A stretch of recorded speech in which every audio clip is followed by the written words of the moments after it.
दोस्तों नमस्कार। मैं पुनः आपके बीच में उपस्थित हूं, राकेश सर। आपके चैनल पे GS point by Rakesh sir पे मैं आज, जैसा कि पूर्व में ही मैं आपको सूचित कर दिया था कि मैं आपके बीच में एक ज्योग्राफी का क्लास लेकर जरूर से आऊँगा। और मेरी क्लास हालांकि ऑफलाइन स्टार्ट भी हो गई है और हम अपने ऑफलाइन क्लास पे इस सब्जेक्ट को स्टार्ट भी कर लिए हैं। बट मैंने सोचा कि आपको अपने यूट्यूब चैनल पर जरूर से बता दें इस चीज़ को कि हमारी क्लासेस कैसी चल रही हैं, हमारे क्लास में कौन सब्जेक्ट चल रहा है, हमारी क्लास में कौन से चैप्टर पर डिस्कशन चल रहा है। इसी को लेकर हम आपके बीच में एक ज्योग्राफी के संबंध में जो सब्जेक्ट हमारे वहाँ स्टार्ट हुआ है उसी सब्जेक्ट को मैं आपके बीच में रखने का प्रयास कर रहा हूँ। दोस्तों, ज्योग्राफी एक जीएस का ऐसा पार्ट है जो बेहद इंपॉर्टेंट रूप से अपने क्वेश्चंस को पुटअप कराने के लिए जाना जाता है। मैक्सिमम क्वेश्चन आपके ज्योग्राफी से और ज़्यादा इंपॉर्टेंट क्वेश्चन ज्योग्राफी से आते हैं। ज्योग्राफी एक ब्रॉड होने के साथ बच्चे इसको बहुत अच्छे से पढ़ते हैं और इसका काफ़ी ज़्यादा ध्यान भी देते हैं। तो उसी के संबंध में मैंने भी सोचा कि ज्योग्राफी पे क्यों नहीं पहली वीडियो अपनी स्टार्ट करूँ। तो ज्योग्राफी को दो भागों में बांट कर पढ़ा जाता है, एक इंडियन ज्योग्राफी, एक वर्ल्ड ज्योग्राफी। ज़्यादातर जगहों पर इंडियन ज्योग्राफी से इसलिए स्टार्ट किया जाता है कि हमारे बीच के इन्वायरमेंट आपके लिए जानने योग्य होती हैं और आप इजी वे में उसको समझ भी लेते हैं और जान भी लेते हैं, इसलिए हम इंडियन ज्योग्राफी से स्टार्ट करते हैं। दोस्तों, भारत एक ऐसा देश है जिसका मैप मैं आपके सामने प्रेजेंट कर रहा हूँ। ये मैप आपको इंडिया का मैप हमने बना रखा है और इसी पर मैंने आपको पूरी भारत के भौगोलिक संरचना को बताने का प्रयास करेंगे। दोस्तों, इस हिसाब से देखा जाए तो हम लोग भारत को पहले तो ये जान लें कि भारत पूरे पृथ्वी पर उत्तरी गोलार्ध में स्थित है और उत्तरी गोलार्ध के पूर्वी देशांतर पर पाया जाता है। अगर हम एग्जैक्ट बात करें तो उत्तर पूर्व देशांतरीय क्षेत्रों में भारत की स्थिति देखने को मिलती है और भारत उत्तर से दक्षिण और पूरब से पश्चिम की जो अक्षांशीय स्थिति है वो मैं बता दूं इस पर कि अक्षांशीय स्थिति को लेकर दक्षिण में हम 8 डिग्री 4 मिनट से स्टार्ट करते हैं और उत्तर में 37 डिग्री 6 मिनट तक पहुंचते हैं। दोस्तों, अगर ये अक्षांशीय बात है, अगर हम देशांतरों की बात करें, भारत की देशांतरीय स्थिति क्या है तो 68 डिग्री 7 मिनट से 97 डिग्री 25 मिनट तक, दोस्तों 25 मिनट तक हमारा जो देशांतरी विस्तार है, जिसमें हम लगभग 30 अक्षांश और 29 देशांतर के बीच में फैले हुए हैं। हमारे देश में पूरब से पश्चिम के बीच में लगभग जो अक्षांशीय विस्तार है वो लगभग टाइमिंग के हिसाब से 2 घंटे का फर्क पाया जाता है। तो दोस्तों, एक भारत विशालतम देश है जिसकी भौगोलिक क्षेत्रफल जो है पूरे वर्ल्ड के भौगोलिक क्षेत्रफल का 2.42% जाना जाता है, जबकि इसी भूभाग पर भारत की जो जनसंख्या है वो वर्ल्ड की जनसंख्या के लगभग 16.5% है। दोस्तों, मैं बार बार अपने क्लास में कहता हूं कि इतनी बड़ी आबादी इतनी छोटी भूभाग पर फैली हुई है, इतनी बड़ी आबादी भारत में पाई जाती है जो छोटी भूभाग के सामने ज्यादा सघनता रखती है।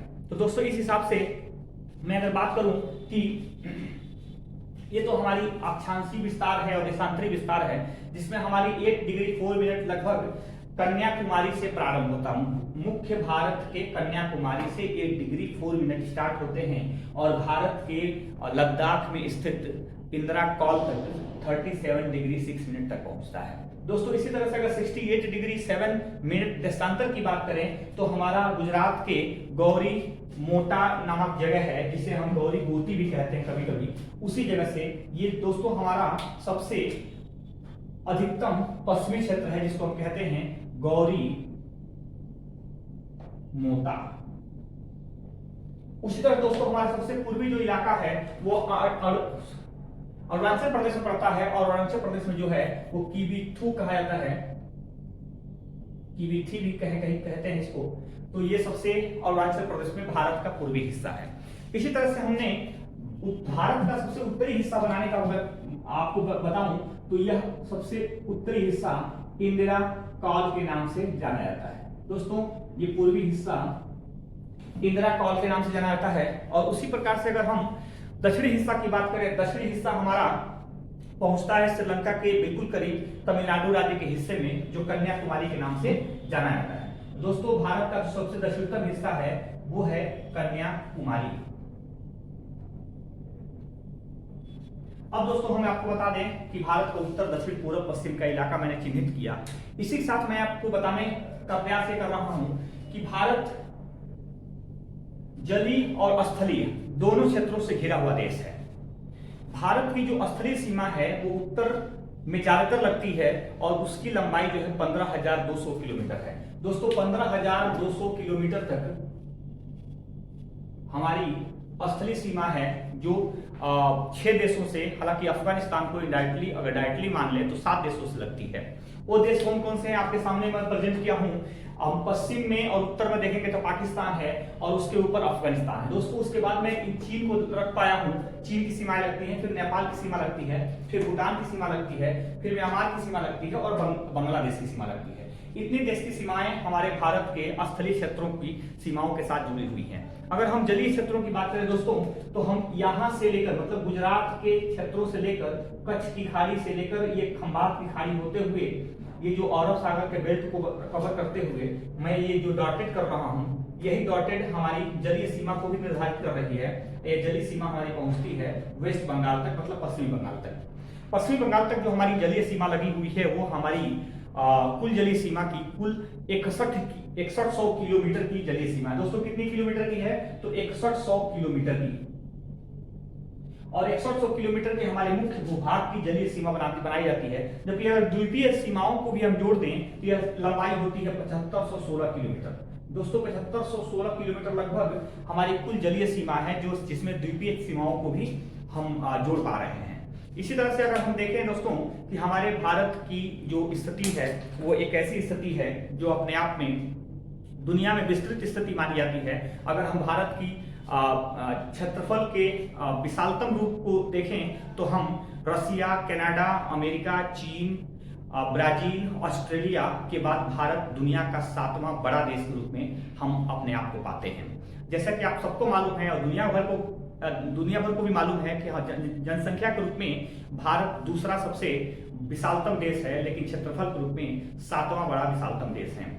हम एशिया में चीन के बाद सबसे बड़े देश के रूप में जाने जाते हैं। दोस्तों हम एशिया के दक्षिणी क्षेत्रों में स्थित हैं। हालांकि कभी कभी दक्षिण पूर्व में भी भारत को माना जाता है, लेकिन सामान्यतः देखा जाए तो भारत एक एशिया का दक्षिणी क्षेत्रों में स्थित देश है। तो दोस्तों इस हिसाब से हमारा ये भारत की स्थिति बन रही है। अगर हम इसमें बात करें कि कौन सी देश की सीमा भारत के साथ सबसे लंबी लगती है तो हम आपको बता दें, यहाँ जो बांग्लादेश की जो सीमा दिख रही है ये भारत के साथ सबसे लंबी रूप में लगती है। 4096 किलोमीटर की बांग्लादेश के साथ लगने वाली भारत की सबसे लंबी सीमा रेखा है। अगर उसी तरह से सबसे कम सीमा रेखा की बात करें तो एक ट्रिक इसमें यह आता है कि बांग्लादेश वाला नीचे है और भूटान वाला ऊपर है। दोस्तों अगर हम अफगानिस्तान को छोड़ देते हैं कुछ पल के लिए, क्योंकि अफगानिस्तान की सीमाएं हमारे साथ डायरेक्ट नहीं लगती हैं, तो हम सबसे लंबी सीमा वाला देश बांग्लादेश को मानते हैं और सबसे छोटी सीमा वाला देश भूटान को मानते हैं। भूटान की जो सीमा है हमारे दोस्तों वो सिर्फ 699 किलोमीटर की समथिंग लगती है, जो भूटान की लगने वाली भारत के साथ सबसे छोटी सीमा मानी जाती है। अगर हम पहले नंबर पर रखते हैं बांग्लादेश को, तो ये मैं समझा दूं दोस्तों, बांग्लादेश को पहले नंबर पर रखते हैं तो फिर हम चीन को दूसरे नंबर पर रखते हैं। मीन्स बांग्लादेश पहले नंबर पे है और चीन हमारा दूसरा सबसे लंबा सीमा लगाने वाला देश बनता है। फिर तीसरा अगर हम बात करते हैं, तीसरा पाकिस्तान के साथ हमारी सीमाएं लगती हैं जो सबसे लंबे रूप में लगी हुई है। चौथी सीमा लंबी है हमारा नेपाल के साथ दोस्तों। नेपाल के साथ हमारी सीमाएं चौथी रूप में सबसे लंबी लगती है। उसी प्रकार से पांचवी सबसे लंबी सीमा म्यांमार के रूप में है, जो हमारे पूर्वी हिस्सों में लगने वाला देश है। अगर हम छठवीं के रूप में देखें तो दोस्तों जब पांचवी ग्रुप में हम म्यांमार को देखे हैं तो छठवीं जो भूटान है, क्योंकि हमारे देश की 6 ऐसे पड़ोसी देश हैं जिनकी सीमाएं डायरेक्ट हमसे लगती हैं, अगर अफगानिस्तान को हम छोड़ देते हैं तो इस परिस्थितियों में भूटान हमारा 6वां सबसे छोटा और 6वें नंबर पर सीमा लगने वाला देश बनता है। और अफगानिस्तान की बात करें तो अफगानिस्तान हमारे पीओके जो आज पाकिस्तान के कब्जे में है उसके साथ अफगानिस्तान की डायरेक्ट सीमा लगती है, जो लगभग 106 किलोमीटर लंबी है। हालांकि ये 7वें नंबर पे है और ये सबसे छोटी सीमा मान ली जाती है। अगर आपके ऑप्शन में कहीं से भी अफगानिस्तान दिखाई दे तो आप अफगानिस्तान को लगाएंगे, आपका क्वेश्चन सही माना जाएगा। तो ये सबसे जो हमने समझाया कि कौन सी सीमा रेखा सबसे लंबी और सबसे छोटी है। दोस्तों एक ट्रिक के रूप में जाना जाता है, जैसे हम लोग कहते हैं बांग्लादेश सबसे बड़ा है और हमारा पड़ोसी है, और हम याद करते हैं कि बांग्लादेश पहले नंबर पे है, लेकिन हम दूसरा नंबर पर अगर क्वेश्चन पूछ दे, तीसरा नंबर क्वेश्चन पूछ दे, तो हमारे सामने थोड़ी सी समस्या खड़ी होती है। इसलिए मैंने एक ट्रिक बनाया है और आप लोगों को भी इसको याद रखना और इजी वे में याद रख सकते हैं। ट्रिक ये है कि चीन दूसरे नंबर पे है। जैसे एक जमाना था कि चीन के बारे में बताया था कि 2 नंबर का माल चीन बनाता है। दोस्तों चीन 2 नंबर का माल बनाता है और भारत के साथ लगने वाला दूसरा सबसे लंबा सीमा रेखा वाला पड़ोसी देश है। उसी तरह से हम तीसरे नंबर पर किसको रखते हैं, तो दोस्तों हमारा हमेशा से पाकिस्तान के साथ 3 तरह का रिश्ता रहा है, कभी भी अच्छा रिश्ता नहीं रहा है, और 3 तरह के हिसाब से हम पाकिस्तान को तीसरे नंबर पर रखते हैं, जो तीसरा सबसे लंबा सीमा रेखा वाला देश है, हमारा पड़ोसी देश है। दोस्तों इसी तरह से चौथे नंबर पर किसे रखें, तो चौथे नंबर पर हम अगर बात करें तो हमारे देश की सीमाएं अगर सामान्य तौर पर 7 सीमाओं को मानते हैं अफगानिस्तान के साथ, तो 3 सबसे बड़े और 3 सबसे छोटे के बाद चौथा नंबर हमारा नेपाल का आता है। यानी हम छोटे की तरफ से बढ़ें तो चौथे नंबर पर नेपाल पे आएंगे, और ऊपर से भी बढ़ें चौथे नंबर पर नेपाल से आएंगे। नेपाल के साथ हमारे रिश्ते बहुत अच्छे रहे हैं, नेपाल बीच में है, नेपाल को हम दिल में अपने मानते हैं, इसलिए हम चौथे नंबर पर रख रहे हैं। कैसे चौथे नंबर पर रख रहे हैं, अगर एक उत्तर के तरफ अगर हम बात करें तो पाकिस्तान 1, अफगानिस्तान 2 और चीन 3, नेपाल के हम पूरब के पश्चिम की तरफ 3 देश बनाए हैं, और नेपाल के पूरब की तरफ भी 3 ही देश बनाए हैं, जिसमें भूटान 1 है, म्यांमार 2 है और बांग्लादेश 3 है। और चौथे नंबर पर मैंने नेपाल को रखा है। तो हम आपको ये बता दें कि सबसे छोटी सीमाओं के साथ भी अगर शुरू करेंगे तो भी नेपाल का चौथा स्थान है, सबसे बड़ी सीमाओं के साथ भी शुरू करेंगे तो भी नेपाल का चौथा स्थान है। मुझे अब विश्वास है कि आपको याद आ गया होगा इस ट्रिक से कि हम दूसरे नंबर पे पूछे तो चीन कहेंगे, हम तीसरा नंबर पे पूछे तो पाकिस्तान कहेंगे, और चौथा नंबर पे पूछे तो नेपाल कहेंगे। तो दोस्तों इस तरह से हमने सीमाओं को आपको समझाने का प्रयास किया कि कैसे हमारी देश की सीमाएं कितनी लंबी रूप में किस देश के साथ लगी हुई हैं। इसी प्रकार से हम अगर दोस्तों जलीय सीमाओं की बात करें तो जलीय सीमाओं में हमारे देश की सीमा जो जलीय रूप से है वो दक्षिण पूर्व में अरब सागर के साथ, पूरब में बंगाल की खाड़ी के साथ, और दक्षिण में हमारा हिंद महासागर के साथ जुड़ती हैं। लेकिन छोटे छोटे खाड़ियां हमको जोड़ रखी हैं, जिसमें कच्छ की खाड़ी गुजरात की तरफ है, फिर उसके नीचे हम खंभात की खाड़ी को लिखे हुए हैं, फिर उसके बाद श्रीलंका और भारत के बीच में 2 खाड़ियां हमको मिलती हैं, एक पश्चिम की तरफ मिलती हैं, एक पूरब की तरफ मिलती हैं। तो पश्चिम की तरफ जो मिल रहे हैं उसे मन्नार की खाड़ी कहते हैं, और पूरब की तरफ मिल रहे हैं जो पाकिस्तान की खाड़ी कहते हैं दोस्तों। और ये बांग्लादेश का बंगाल की खाड़ी का हिस्सा है। बंगाल की खाड़ी में हमारा एक जो है केंद्र शासित प्रदेश है जिसको अंडमान निकोबार कहते हैं, और अंडमान निकोबार की सबसे दक्षिणी सीमा है उसे हम इंदिरा पॉइंट कहते हैं। दोस्तों इंदिरा पॉइंट भारत का सबसे सुदूर का जो है कि द्वीप है, जो भारत उसके बाद समाप्त हो जाता है। कभी कभी इंदिरा पॉइंट को पार्सेकल पॉइंट के रूप में पूछता है, तो कभी कभी पिग्मेलियन पॉइंट के रूप में भी क्वेश्चन पूछा जाता है कि पिग्मेलियन पॉइंट किसे कहा जाता है या पार्सेकल पॉइंट किसे कहा जाता है। तो आप इंदिरा पॉइंट को ही इस सब के बारे में आप जान सकते हैं कि इंदिरा पॉइंट का ही ये सारा नाम है। दोस्तों इसी तरह से हम जलीय सीमाओं की बात करें तो जलीय सीमा भारत की जो 6100 किलोमीटर लंबी लग रही है वो कितने राज्यों से जुड़ी हुई है। तो दोस्तों हम 9 राज्यों से जलीय सीमाओं को जोड़ पाते हैं या जोड़े हुए देख पाते हैं। 9 राज्य भारत के ऐसे हैं जो जलीय सीमाओं से लगते हैं। दोस्तों मैं बताऊं तो ये गुजरात राज्य है, फिर महाराष्ट्र राज्य है, फिर गोवा राज्य है, फिर कर्नाटक राज्य है, फिर केरल राज्य है। मतलब इस पश्चिमी क्षेत्रों को हम पश्चिमी घाट के नाम से जानते हैं, और पश्चिमी घाट पर गुजरात स्थित है, महाराष्ट्र स्थित है, गोवा स्थित है, कर्नाटक स्थित है और केरल स्थित है। ठीक उसी प्रकार से अगर पूर्वी घाट पर जाएं हम दोस्तों, तो पूर्वी घाट जो है कि हम तमिलनाडु को पाते हैं, फिर उसके बाद आंध्रा को पाते हैं, फिर उड़ीसा को पाते हैं, फिर वेस्ट बंगाल को पाते हैं। दोस्तों हमारी पश्चिमी घाट ज्यादा लंबी है, 1600 किलोमीटर या उससे भी ज्यादा है, और पूर्वी घाट थोड़ा सी छोटी है। यानी पश्चिमी घाट के और पूर्वी घाट की तुलना में बात करें तो पश्चिमी घाट ज्यादा लंबी है और पूर्वी घाट उससे छोटी है। ठीक उसी प्रकार से 9 राज्य है। अगर क्वेश्चन पूछा जाए कि इन 9 राज्यों में सर्वाधिक लंबी जलीय सीमा वाला प्रदेश कौन सा है या राज्य कौन सा है, तो दोस्तों आपका आंसर होगा गुजरात राज्य। भारत का वह राज्य है जिसकी जलीय सीमा सबसे अधिक लगती है। तो पहले नंबर पे आपका गुजरात आ गया। दोस्तों मैं लिख दे रहा हूं यहां गुजरात भारत का वह राज्य है जिसकी जलीय सीमा सबसे अधिक लगती है। तो पहले नंबर पे गुजरात हो गया। दोस्तों अगर दूसरे नंबर पे पूछ दे तो हम आंध्र प्रदेश को दूसरे पर सबसे ज्यादा लंबा सीमा वाला प्रदेश, जलीय सीमा वाला प्रदेश बताते हैं। दोस्तों आंध्र प्रदेश भारत का दूसरा सबसे जलीय सीमा वाला प्रदेश है। अर्थात हम बात करें आपसे कि पहले नंबर पर गुजरात है जो पश्चिमी घाट पर है। जो सबसे लंबी घाट है पश्चिमी घाट, उसी घाट पर सर्वाधिक जलीय सीमा वाला प्रदेश स्थित है जिसको गुजरात कहते हैं। दूसरी सबसे लंबी घाट है जो पूर्वी घाट है, इस पर दूसरे नंबर की सबसे जलीय सीमा वाला प्रदेश है जिसे हम आंध्र प्रदेश कहते हैं। दोस्तों इसी प्रकार से अगर बात करें तो सबसे छोटी जलीय सीमा किस प्रदेश के साथ लगती है? तो दोस्तों सबसे छोटी जलीय सीमा हमारी गोवा के साथ लगती है। गोवा जो है वह देश का सबसे छोटा जलीय सीमा वाला प्रदेश है। दोस्तों इसको कैसे याद करेंगे? तो गोवा हमारा सबसे छोटा भौगोलिक राज्य भी है और गोवा भौगोलिक राज्य सबसे छोटा है और जलीय सीमा वाला राज्य भी सबसे छोटा है। तो दोस्तों ये जो सबसे जिधर गुजरात पहले नंबर पर सबसे लंबी है, उधर ही गोवा जलीय सीमा के रूप में सबसे छोटी राज्य बनती है।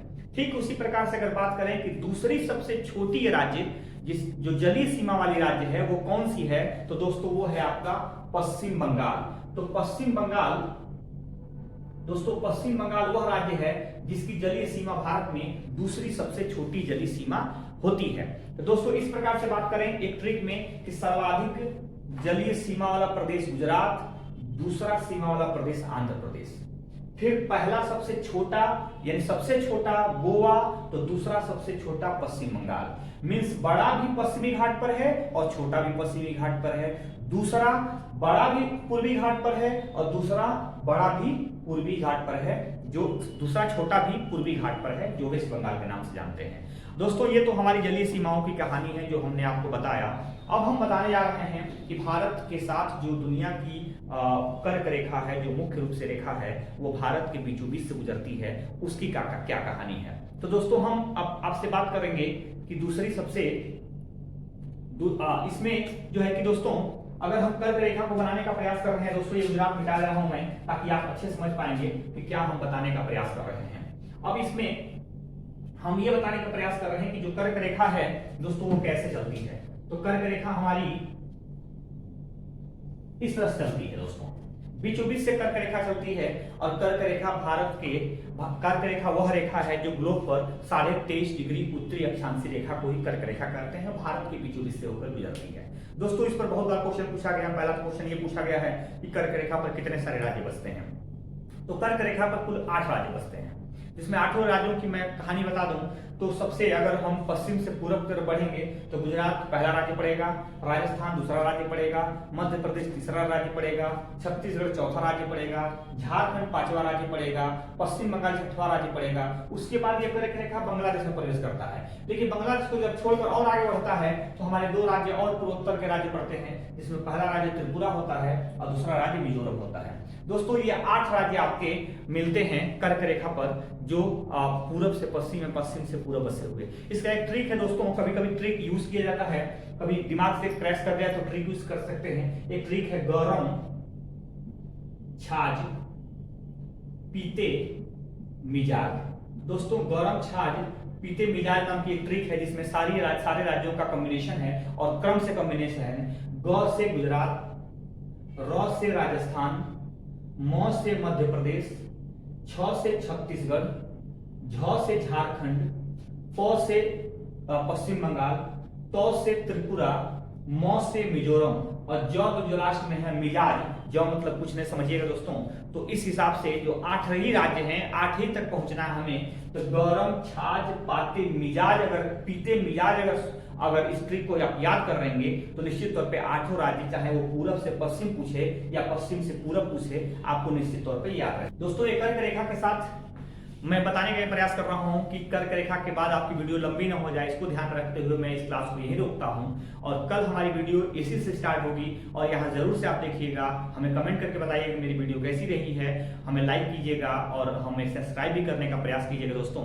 और ये निश्चित तौर पर आपके कमेंट को जानेंगे कि वीडियो कैसी रही, आपको इसमें क्या सुझाव देना है। इसी के साथ हम कल वाली वीडियो के लिए वेट करेंगे दोस्तों। नमस्कार, थैंक यू।